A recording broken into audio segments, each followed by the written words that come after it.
మన అమ్మమ్మలు నానమ్మల కాలంలో కూడా ఇలానే చేసేవారు వేపుడు జావ. ఈ వేపుడు జావ అనేది ఒక బౌల్కి వేసుకోవాలి.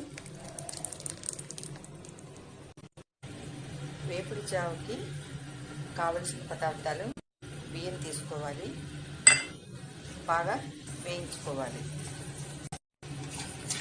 ఇలా బాగా వేగాయి కదా, వేగినవి ఇలా ఉండాలి. వేపుడు జావ చేయటానికి ఇలా వేయించుకోవాలి. ఇప్పుడు స్టవ్ ఆఫ్ చేసుకోవాలి. ఇప్పుడు ఒక ప్లేట్లో చల్లారబెట్టుకోవాలి.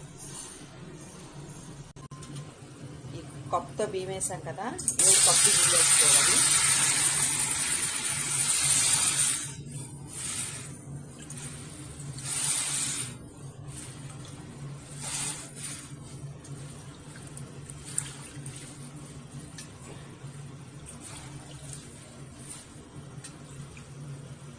కరెక్ట్గా 7 కప్పులు నీళ్ళు వేసుకున్నాను.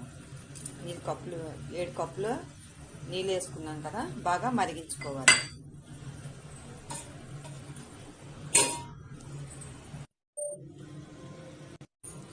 బాగా చల్లగాయే కదా, మిక్సీ జార్లో వేసుకోవాలి.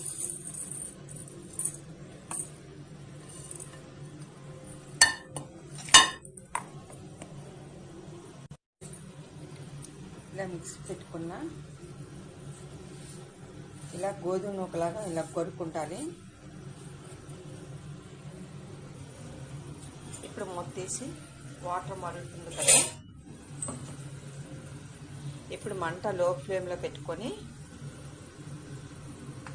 ఈ నూకని వేసుకోవాలి. ఈ బియ్యం రవ్వని ఇలా వేసి కలుపుతూ ఉండాలి. ఎక్కడ ఉండలు కట్టకుండా కలుపుకోవాలి. ఇలా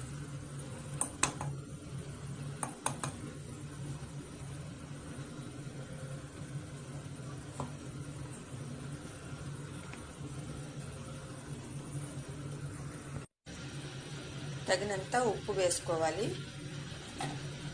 వేసి బాగా కలుపుకోవాలి.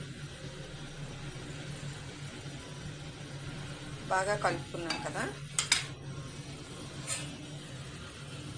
ఇప్పుడు మూత పెట్టి లో ఫ్లేమ్లో మాత్రమే ఒక 15 నిమిషాల పాటు ఉడికించుకోవాలి. 15 నిమిషాలు అయింది, మొత్తం చూద్దాం.